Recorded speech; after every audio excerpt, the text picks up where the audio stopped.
Welcome back. 12वीं के बाद साइंस के साथ हमारी इस खास सीरीज में आपका स्वागत है। आर्ट्स और कॉमर्स के बाद आज साइंस की बात हो रही। ब्रेक से पहले हमने कहा कि आपके पास क्या अच्छे ऑप्शंस हो सकते हैं, इंजीनियरिंग और बीटेक या मेडिकल, ये तो हम सब जानते हैं, लेकिन उसके अलावा आपने साइंस लिया है तो कितनी चीजें हैं जो आप कर सकते हैं और ये आपको बढ़िया नौकरी भी दिलवा सकती हैं। तो सुमित साहब, थोड़ी नौकरी पे आ जाते, किस तरह के जॉब्स ऑफरिंग होते? मैं अदर देन इंजीनियरिंग की बात कर रहा हूं कि किसी को ये ना लगे कि भाई मैंने एक बीएससी किया है तो मैं इंजीनियर से इंफीरियर हूं, जिंदगी भर कम पैसे कमाऊंगा। तो ये भी भ्रांति थोड़ी दूर करनी। और किस तरह के जॉब्स हैं और क्या प्रोफाइल है और क्या ऑफरिंग्स होती हैं? बिल्कुल, देखिए इंजीनियरिंग छोड़ के जॉब मार्केट हॉट तो है। In fact I have met some people जो कि बड़ी बड़ी कंपनीज हैं जैसे बॉस्टन कंसल्टिंग ग्रुप, वहां पे भी काफी अंडर ग्रेजुएट लेवल पे जॉब्स हैं। जो बीए करके लोग भी, बीएससी करके भी लोग भी वहां पे पहुंचे हुए हैं, या इंजीनियरिंग अलाइड जिन लोगों ने मैथ्स पहले साथ में रखा हुआ है उनके लिए कोर्सेज अवेलेबल है।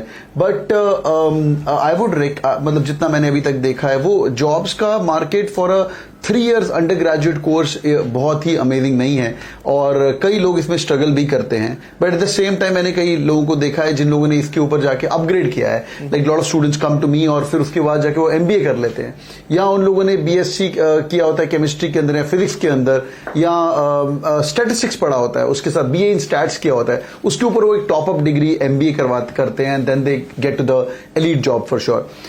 ऐसा बोलना बिल्कुल गलत होगा कि इस डिग्री के बाद जॉब मार्केट बिल्कुल ही जीरो है, पर उतना अमेजिंग नहीं है जितना बच्चे सोच के करते हैं। यहां पे एक गलती हो जाती है कि पेरेंट्स और स्टूडेंट्स भी अपना पैशन फॉलो करना चाहते हैं in the undergraduate degree without thinking के बाद में जॉब प्रोस्पेक्ट्स कितने हैं। Like going little bit off on the other sides of G और going little bit off on the geology side. मुझे जियोलॉजी पसंद है, अभी 12th में आपको लगता है कि आपको जियोलॉजी पसंद है, पर वो करने के बाद क्या? एंड फिर कई छोटे शहरों के लोग मैं देखता हूँ स्टूडेंट्स आते हैं मेरे पास, सर इंग्लिश लिटरेचर किया हुआ है मैंने, तो विच इज रियली अमेजिंग। तो बट पैशन होता है, फिर उसके बाद क्या?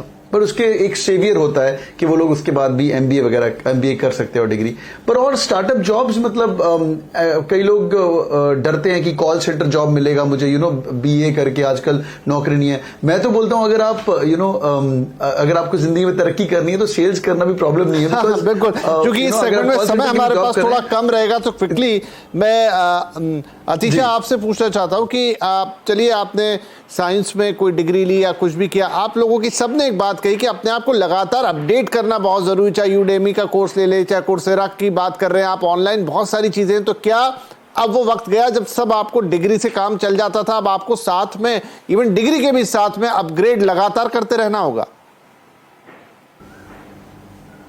हाँ जी, ये तो देखिए मेरा है और मैं सबको यही सलाह दूंगी कि आप कोई भी डिग्री लें। अगर जैसे फॉर एग्जांपल आप बीए ही करते हो तो आजकल अगर आप बीए करते हो या अगर आप साइंस का स्ट्रीम में अगर आप बीएससी में जाते हो, बीएससी इन मैथ्स में जाते हो, एंड अगर कहीं ना कहीं सपोज ऐसा होता है कि अगर आपको कंप्यूटर्स में इंटरेस्ट था बट एक फेज आ गया लाइफ में कि आपने एग्जाम नहीं क्लियर किया, आपको बीटेक भी नहीं मिला, फिर सेम वे आपको बीसीए एमसीए में भी इंटरेस्ट नहीं था और आपने सपोज बीएससी इन मैथ्स की डिग्री ली, तो फिर उसके आगे क्या?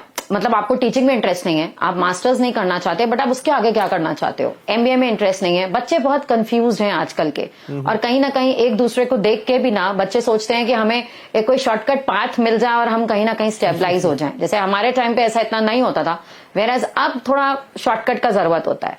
बट अभी जो सबसे इंपॉर्टेंट चीज चलती है वो होती है अपग्रेडेशन।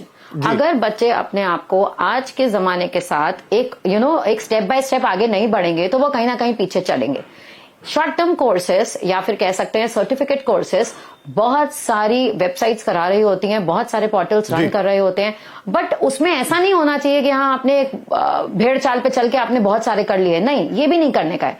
आपको उसमें से वही वाले कॉन्सेप्ट्स उठाने हैं या वही वाले सर्टिफिकेट कोर्सेज उठाने हैं जो आपके परफॉर्मा को इंक्रीज करते हैं, राइट, आपके परफॉर्मा को डेवलप करते हैं। वहां पर भी काफी भीड़ है, इतने सारे कोर्सेज अवेलेबल है कि कई बार हम भी जाके देखते हैं तो कंफ्यूजन हो जाती है कि इतने कोर्सेज अवेलेबल है, इतने लोगों में आपको क्या करना और क्या नहीं करना है। तो ये बड़ा इंपॉर्टेंट है कि उसमें से क्या पिक करना है। एट लास्ट अल्पी जी, एक बहुत प्रैक्टिकल क्वेश्चन है जो मैं आपसे पिक करना है जी पूछना चाहता हूं, क्योंकि ये साइंस का मामला है। बहुत सारे लोग ट्राई करते हैं कि उनका आईआईटी में हो, इंजीनियरिंग में हो, तो वो उसके लिए ड्रॉप भी लेते हैं 1 साल, कुछ लोग 2 साल, कई ऐसे भी देखे हैं जो उससे भी ज्यादा। क्या सही है? क्या ये फैसला सही है होता है कि मैं 1 साल रुकूं? अब जो सक्सेस हो गया वो तो हो गया, अच्छी बात है, उसको लगता है मेरा फैसला सही है, लेकिन परसेंटेज उतना होता नहीं है। इस पर क्या करना चाहिए? बड़ा कंफ्यूजन बना रहता है। इतनी क्लैरिटी इस चीज पे है ना, मैं आपको बिल्कुल क्लियरली बता सकती हूँ। 2 लाख से ऊपर बच्चे मैंने काउंसिल किए अपने करियर में।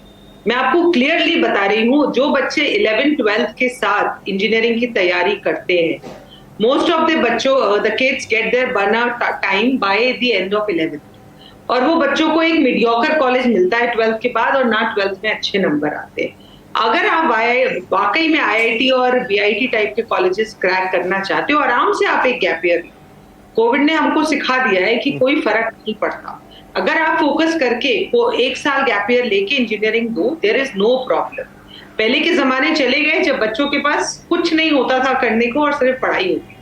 आजकल बहुत कुछ है बच्चों को मैनेज करने के लिए, extracurricular activities, so many other thing. So there is no point कि आप दोनों चीजें साथ साथ करो। आराम से आप गैप ईयर लो, इंजीनियरिंग के एग्जाम दो, देयर इज नो प्रॉब्लम। ये बहुत इंपॉर्टेंट सलाह थी जो आपने दी है आखिरी में, क्योंकि ये कई माता पिता बच्चों सब में कंफ्यूजन रहता है और मैं देखता हूं उसमें गोल गोल घूमते रहते हैं, टाइम मनी सब कुछ लगता है। तो चलिए क्लैरिटी होनी चाहिए कि अगर आपने 1 साल एक्स्ट्रा देके कर भी लिया और अचीव कर लिया अपना गोल तो उसमें कोई प्रॉब्लम नहीं है। समय, ये बातचीत ऐसी है कि करते जाएं लेकिन समय की सीमा है और वो समाप्त हो रहा है। लेकिन आई होप कि जो हमने बातचीत आज की है, क्योंकि मैथ्स और साइंस का या पूरा PCM या PCM बायोलॉजी वाला फील्ड काफ़ी बड़ा है, स्कोप काफ़ी बड़ा है, तो बच्चे भी इसमें ज़्यादा आते हैं। बट आज जितनी बातचीत हुई, आई होप कि उन बच्चों को अब एक सही फोकस मिलेगा कि 12th के बाद कैसे अप्रोच करना है, किन कोर्सेज में जाना है, निराश नहीं होना है, गैप लेना है तो उसमें भी क्या करना है, और साथ में आगे चल के अपने कैरियर को कैसे ट्यून इन करना है। बहुत शुक्रिया आप तीनों ही मेहमानों का इस कार्यक्रम में शामिल होने के लिए। नमस्कार।